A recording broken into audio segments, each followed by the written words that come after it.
Well, hello and welcome to the Exponential Australia Church Leaders Podcast. We are delighted that you have joined us today as we continue to want to stoke the fire of all that God is clearly doing around Australia, as we hear from leaders of all different backgrounds and types. And today is no different, as we are joined by a new and good friend of mine, Zosia Ericksson. Zosia, it is wonderful to have you on the podcast today.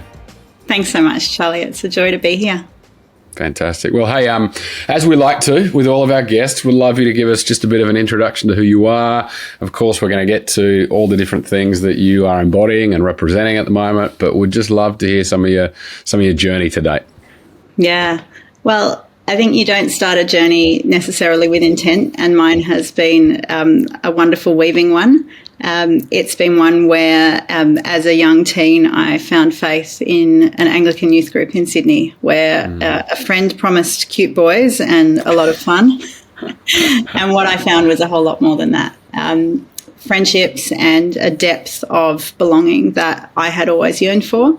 But more than that, also, I started reading the Bible. I began at Matthew in the 1990s celebration, New Testament, that came out of the Bible box from our youth group, and I kept going. And I think what struck me straight away was this was a man unlike any other that I had come across, and the claims that he made and the things that he did shook me in a way that both caused me, I guess, to ask questions about who I was and what I was going to do with my life, but also about his deep love and concern for people. And it was that really, I think, captured my heart and my imagination for what God could do in my life and how he could use me. I went on a journey that, certainly took me to interesting places. By the age of 16, I was standing in the slums of Ho Chi Minh City in Vietnam with World Vision as a youth ambassador. And then my final year of high school, I spent plenty of time not at school because I was attending PR events and media interviews about how Australia could be part of solving some of the biggest problems in our world. And it was a really fascinating beginning to what then was a decade of career across charity and nonprofit. I worked with Anglicare, again with World Vision, throughout school chaplaincy, a whole lot of really interesting, good work that was being done in Jesus' name. And the background I had as a social worker, but also the innate kind of wiring that I had as an entrepreneur, took me to a place where I started asking the question of, I guess, what is it that we could do in our world if we weren't limited to only tithing or philanthropy to get there. And so the second decade of career, and now in my early 40s, running a venture studio with my husband, Will, has been exactly that,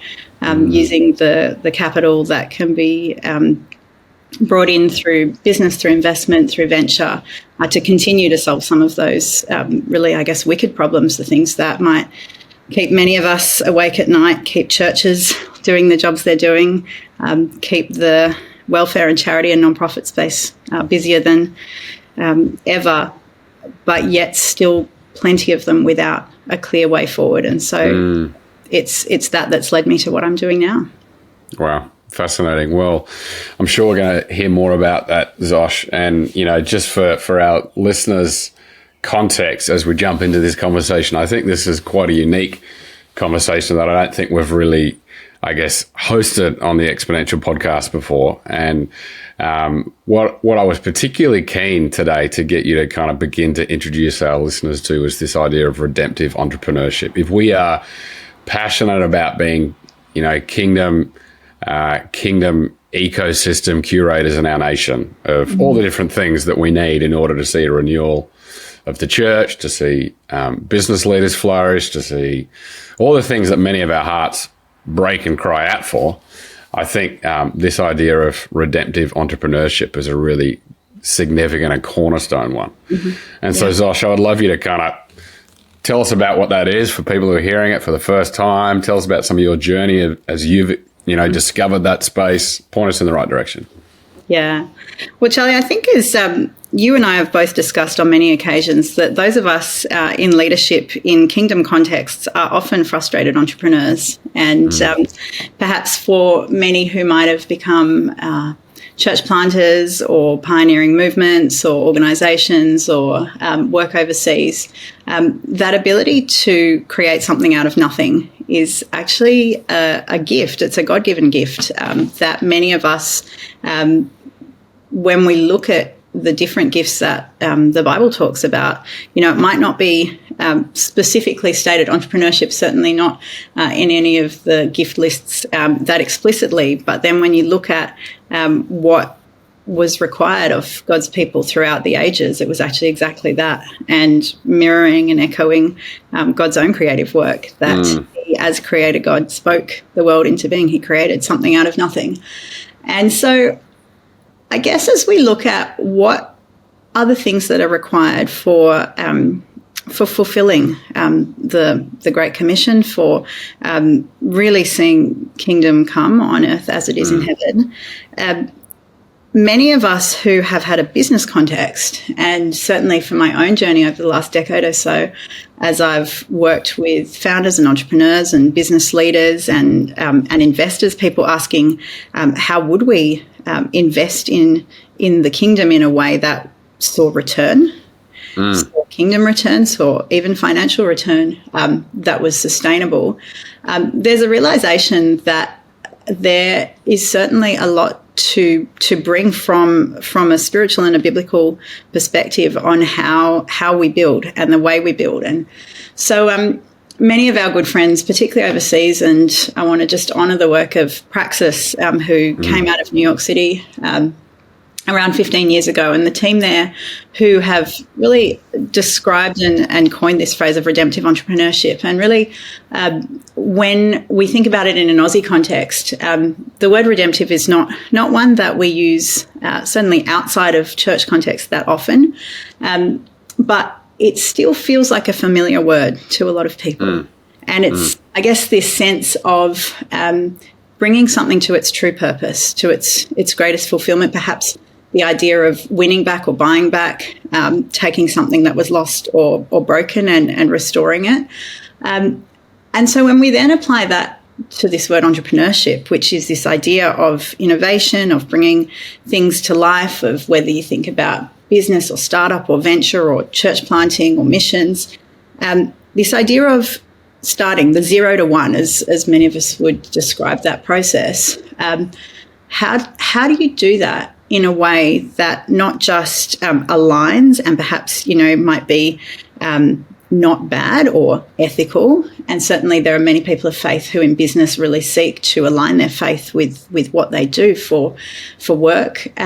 But what would it look like to imbue really, I guess, kingdom principles in the way you build anything? And so this idea of entrepreneurship paired with the idea of redemptive is where many of us now are landing, because there is a different way and perhaps a better way to look at building products, building services, breaking down some of the most unjust systems and strongholds that we might see, areas like human trafficking or systemic poverty, access to education, to housing. All of those things have both a social solution. They have definitely roles that that government and policy and the church and nonprofit and philanthropy can play, but there is very clearly a role that needs to come from business and innovation and venture and capital.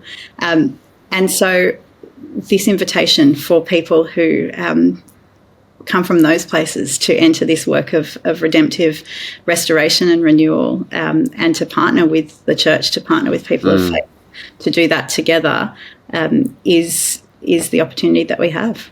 It's great. I love that. And I think as we get more and more into our conversation today, we're going to probably help to identify what that looks like and some practical examples and some principles that lay behind that. But you and I elsewhere have talked about this idea of, and I want to get it right, cartographers, not content creators. Like, this seems like and of course, I'm sure every person in their time and in each generation has said that we need to be those who read and understand the times. But it does feel particularly significant in this time that in a landscape, in an ecosystem saturated with programs, sermons, online content, we've never been short of more online content. We still are struggling with fresh imagination for reaching people, and particularly whether it be business leaders or the church, and the crossover between those two things, which you and I have talked ad nauseum about, feels like one of the things that the Lord is really doing at the moment, particularly in Australia, is this convergence of kingdom, business, the church. And I guess for yourself as a leader, but also as an encouragement to church leaders and those who would be listening today, why do you think it is so significant in this time that we need more cartographers, more of those people who are reading the signs of the times and fresh opportunities to take advantage of what God is clearly doing in this moment? Yeah. Well, if you think about the known world, and I think this is an interesting point in time to be asking a question of what we know and what we don't yet know, or what we anticipate might be ahead for us. It seems pretty clear that we are now leading off the map, that we haven't gone to the places that we know we'll be going in the coming months and years. And so prior to the known world, the role of a cartographer, a map creator, was incredibly important. They were the ones that went ahead. They were the ones that set off on expeditions to chart the territory, to go to new places. And, there's certainly many biblical examples and stories of that role. And, before Israel crossed over, there were those who went before. And so perhaps, we could probably just as easily use the word spies. But cartographers or creators of maps is a role that I believe we are more and more finding that people of faith and people who have been, reading their Bibles and listening deeply to what the Spirit is saying are being drawn into. That's not an easy role.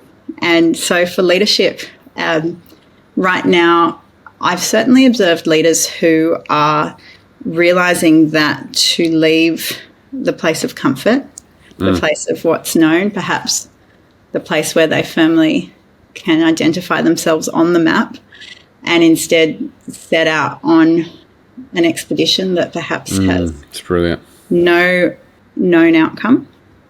Shackleton in the Great Invitation to a quest that may result in a loss of life when he was out exploring, made that exact promise that this is not going to be easy. And so for a leader now to walk into a place like that and to invite others there too, to create what will be the foundation and that which goes before things that are built, whether we think about that in the context of our local communities and our churches and our neighbourhoods, or whether it's at a national or even a global level, the importance now of leading courageously and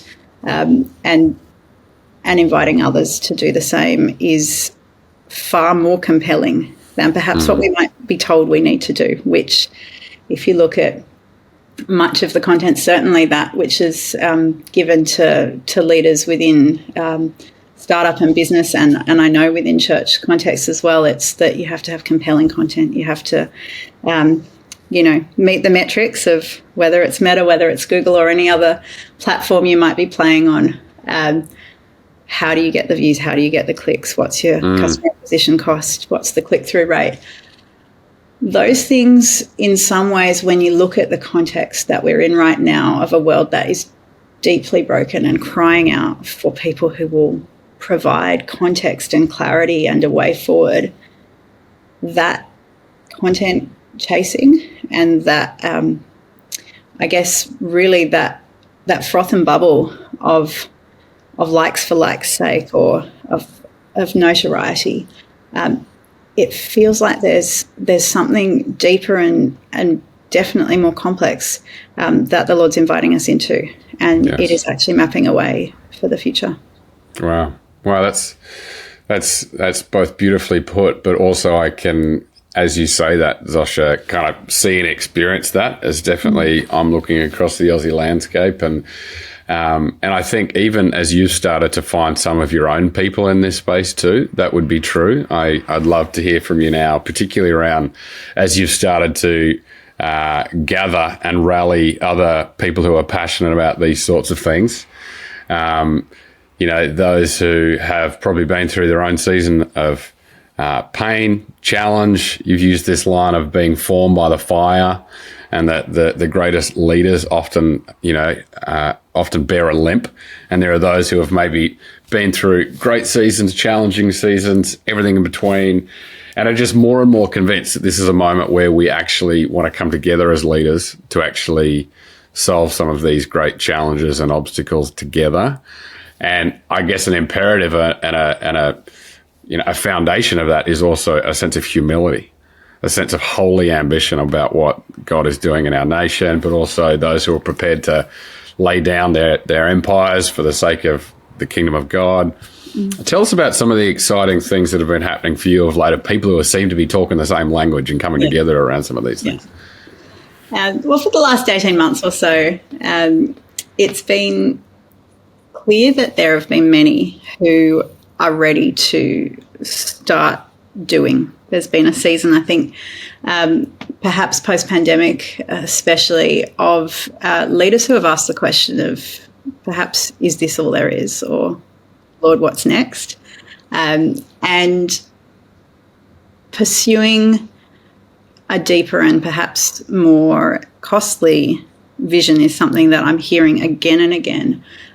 Leaders who, in the terminology that's often used in our context, are re-risking, asking what would it cost me, or what would it take for me to do the thing that perhaps terrifies me, the thing that I know I can't do alone, but to chase after a God vision, or I guess an assignment that might be weighing on them of the thing that perhaps only they could do, the leaders that they could gather around them, the people that they could bring on a journey to go after a vision or a quest that is compelling. And that has been expressed in so many different contexts. I think about investors who, comfortably, have a portfolio, perhaps some comfortable and safe asset classes, and are asking the question of, well, what would it look like to transform my real estate portfolio into one where there was significant redemptive impact rather than just market rate return?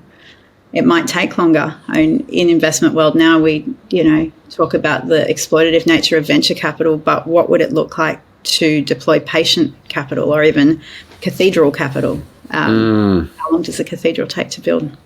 Not 5 to 7 years and 100x return. But what does a cathedral do? What's the power of investing in something with a far vision and a far horizon, not just a short-term gain? And so for conversations in the marketplace, there's certainly been a kind of stirring and a questioning of if we truly say that our faith informs every part of our life, then what does it look like to use our gifts, our innovation, our ability to pioneer, to create as an act of worship? And it's those people who, when you ask their backstory, usually tell one of some kind of dark night of the soul. It might be deep loss or grief or formation that has happened in them and through them, usually of no choice of their own. And the joke often is, well, I didn't ask for this, but I'm here now, so what am I going to do with it? Yeah.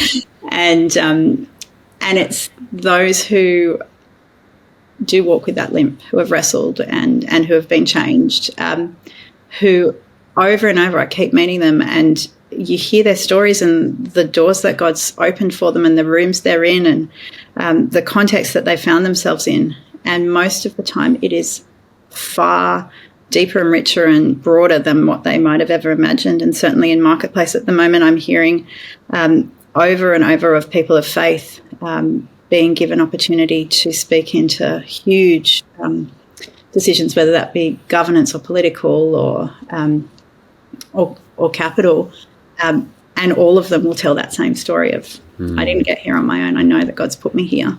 And now that drawing together of those who have felt often very alone in those places, they're finding their people.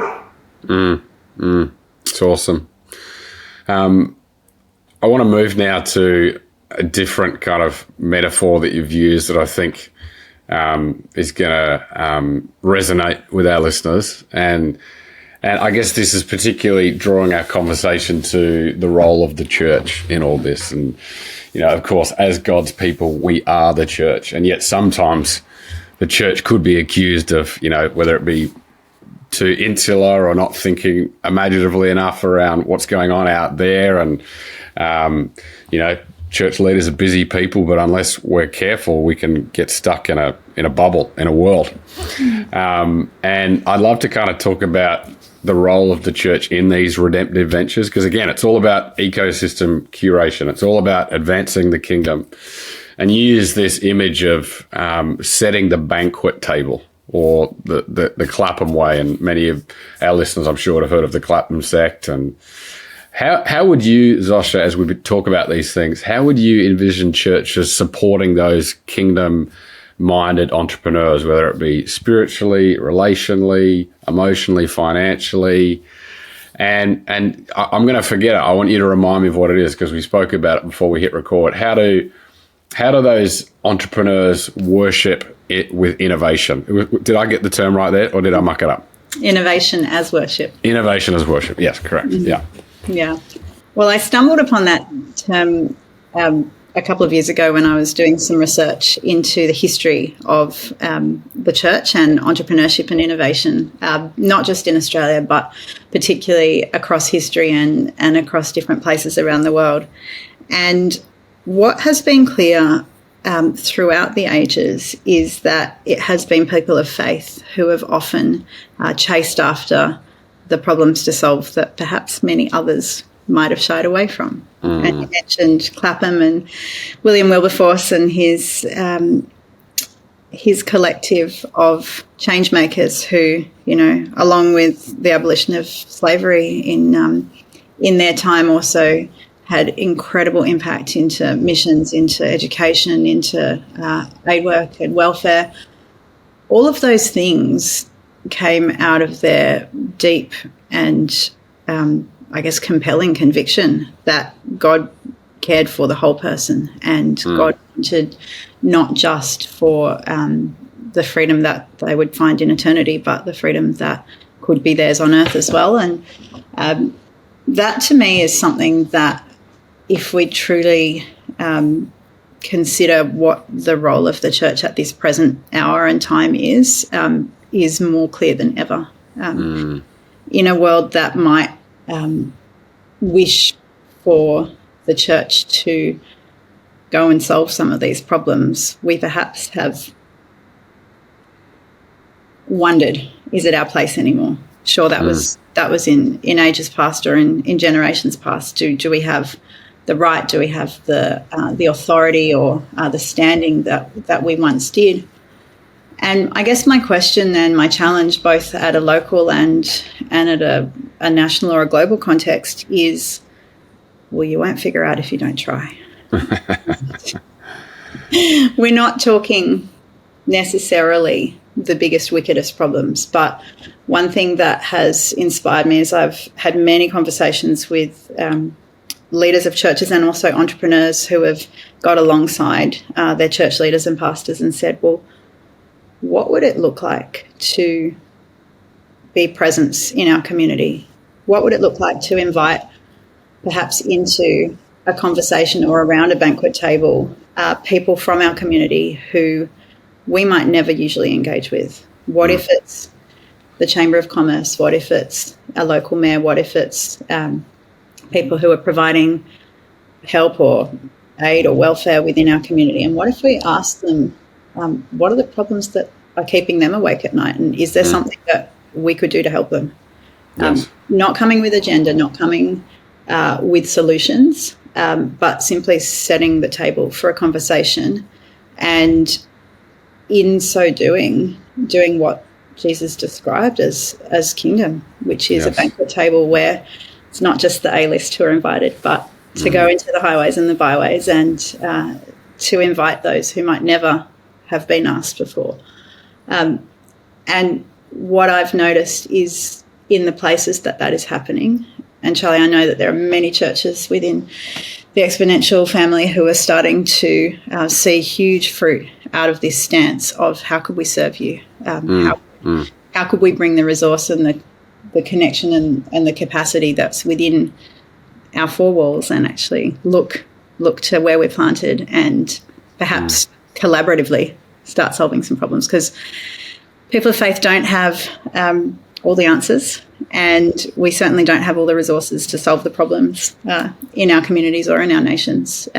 But what we can do is set the table and ask, how God could use us to bring people in and to be truly the salt and light that we wish to be.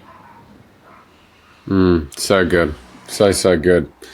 Zosia, where I'd love to kind of, finalise or wrap up our conversation today would be, I guess, particularly around some meta observations that you would make as one who is in the church and yet serves, obviously, as a business leader who is passionate about the things that we've talked about today.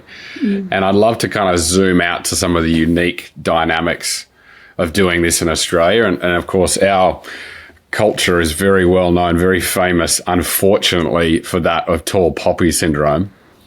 Where those can be cut down to size who are having, a go at something, that affects entrepreneurs, that affects Christian leaders who have a big vision. And yet, we need a humble confidence, obviously, in what God is doing as well. But on the flip side, and I'd love you to kind of almost finish with it, something of a prophetic encouragement for us today. And that's around the promise of Isaiah 35. This has become a bit of a scripture for you in this season around rivers in the desert. And I'll let you kind of give us the punchline in terms of the kind of the prophetic imagery that comes with that. But tell us about some of those dynamics that you're seeing and finish us off today with a word of encouragement. Yeah. Well, you're right, Charlie. I mean, Australia is uniquely positioned as both a player in some of the nations of the world that have had the privilege of both capital and agency and education and wealth. I mean, our wealth in a way has primarily come from under the ground in our nation. And what we've been set up to be in some ways is perhaps a bit of a lighthouse, certainly commercially and corporately speaking, often a place where new ideas are tested. Many of the Northern Hemisphere and particularly North American corporates would see Australia as a great market to bring products to before they're expanded globally. And so we have this interesting dynamic because we haven't always been great at being a place where innovation or leadership or entrepreneurship has been championed. In fact, every time I'm the Aussie girl in a room of friends from the US, I have a quiet chuckle as I hear just the conversations, and I think this would not fly in Australia. And yet I often have to say to myself, hey, it's all right. We don't have to be that forever, and we can also play to our strengths. And I think you look at our last few hundred years of history especially, but also even before that time, the innovation that our Indigenous family before us have demonstrated, living in what has been an incredibly harsh climate, and yet finding the bounty and the beauty of this nation and all that it has meant for them. And then looking now at really, I guess, the story of so many, certainly ventures, but also you think about church movements and other initiatives that have been born out of that Aussie tenacity, the scrappiness, the willingness to give something a go. That she'll be right, mate, attitude has actually served us really well in many ways. Totally. And when I meet Aussies overseas, and I know many who have gone and wrestled with their identity, but then have become the lovable larrikins, and those who actually bridge and span many different contexts and cultural nuances in a way that you often find everyone loves the Aussies. And into that context, what it really seems like God is starting to do with Australia is give us opportunity to create new ways of doing things. And there's two, I guess, clear things that we're noticing. The first is around the collaboration between the church and people who are building ventures, entrepreneurs, people who are solving problems.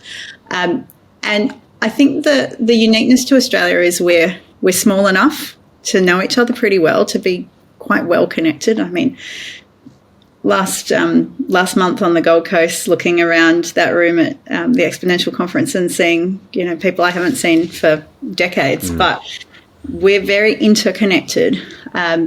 But we're also big enough to be statistically significant. And so the things that get tested in a market like Australia are significant enough for companies to know that they'll work in other contexts. And there's a couple of hypotheses that we have that over the next sort of 6 to 18 months we're going to be testing. One is that there's a lot of latent potential in our churches of people who look around their communities and have ideas for how to creatively, redemptively solve problems, and how they could be done in sustainable ways. We're not solely talking about business. We're talking about initiatives that might become social enterprises or nonprofits or charities, or perhaps even the gatherings of those who are already doing those things, but doing them together, perhaps more capital efficient ways, or more resource efficient ways, or just learning from each other. And the humility that I see in leaders who are finding their role, and particularly those Gen Y and even millennial leaders, there's not the silos that existed in the past. And, there's a long way yet to go, but I'm heartened by the humility that I'm seeing in those leaders who are realising, I guess, once again, we don't have the map laid out. So we need to take on that role of figuring it out together. And so that second piece is, how are we going to find the capital, both human capital but also financial capital, to solve these problems? I mean, it's a huge question for the church. How are we going to continue to fulfill the Great Commission and the vision that we would all hold of every tribe and tongue knowing the name of Jesus and choosing to bow to him, without the resource to get there and the people to do it? But also, how are we going to leverage the days that we live in, where actually through technology, through media, through AI, so many different things now that are accessible to us, and often it is the capital that is the one thing holding us back. And so releasing capital, and particularly nurturing the capital from those who might previously have thought that they needed to perhaps invest their money in things of the world, and ideally things that might have aligned with faith. What does it look like to create opportunities for people to invest in ventures that are profitable, that perhaps are bringing same or better returns than what investors might be currently receiving, but that are actually within themselves having redemptive impact? And I'm sure there's a chapter 2 to this conversation about all that's already going on in the world in that space.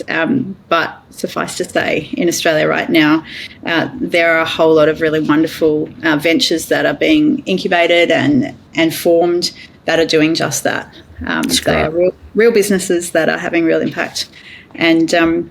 And that's what we're working on with Redemptive Ventures. We're already using the material and the framework that Praxis have been working on for the last 15 years. We're running Founder Labs. We're currently nominating some ventures to go through a full 12-month accelerator program with guaranteed capital at the end, just like many similar secular venture accelerators, but with that whole redemptive approach being woven through every part of the founder's journey and the businesses they build.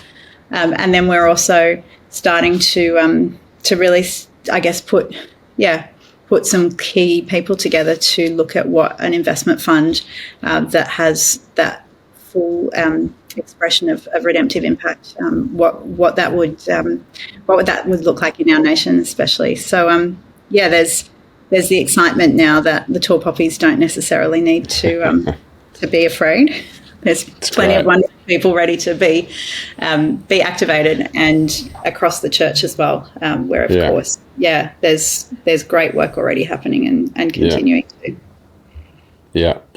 Well, Zosia, before you kind of share just, particularly with that image of Isaiah 35, because I'd love you to kind of just finish off our time sharing that. But where can people connect more in on some of what you're doing, as if people's ears are burning, if they've kind of heard something that's like, oh, Zosia's putting into words something I've felt in my spirit for years.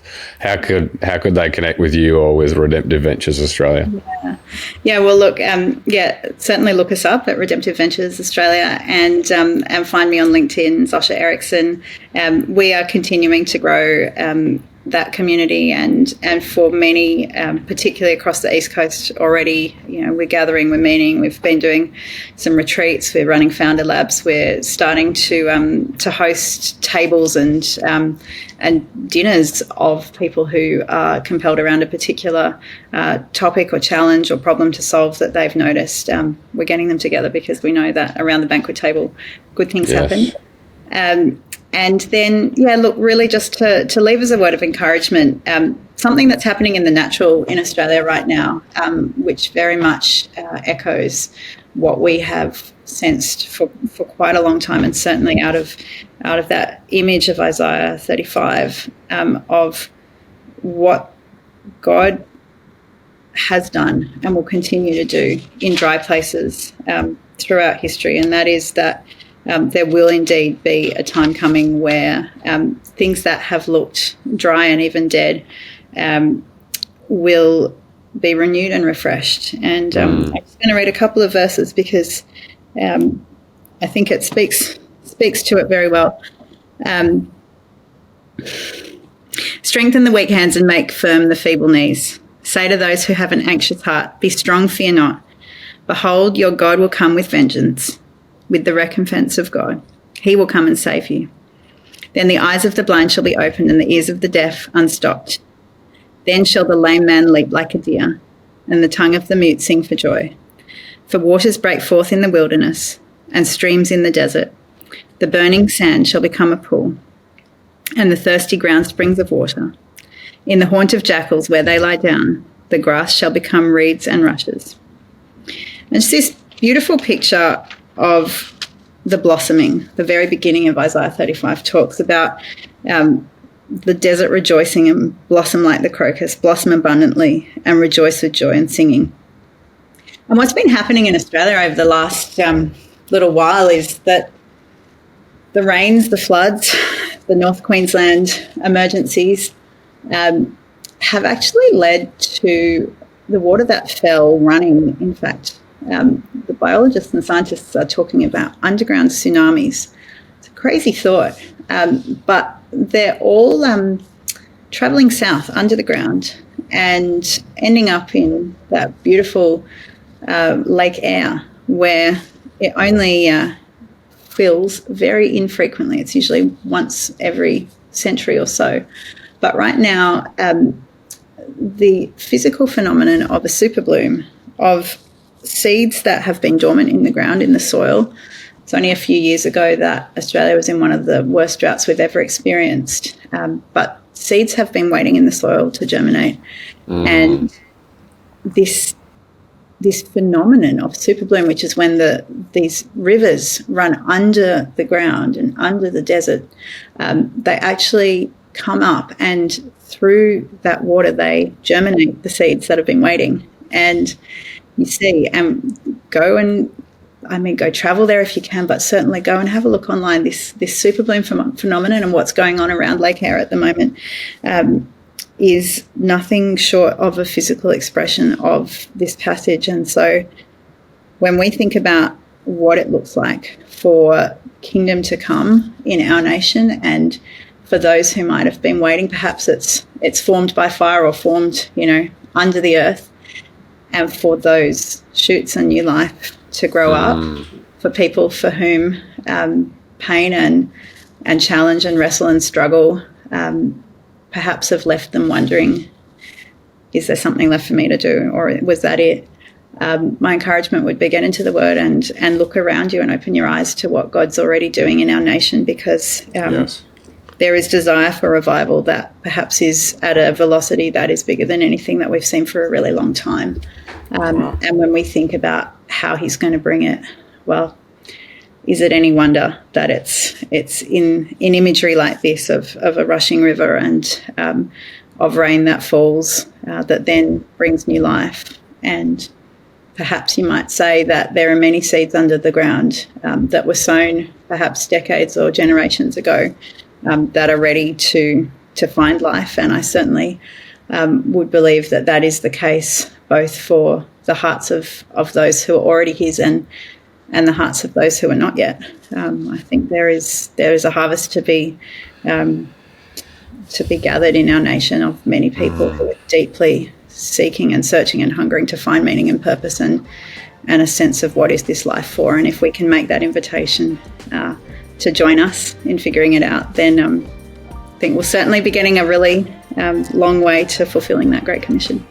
Amazing. Well, Zosia, let it be so. In Jesus' name, we join with you in that prayer, and we love what's happening all around Australia in that space. And we just want to thank you for taking the time today to be with us on the Exponential Australia podcast. Thank you, Charlie.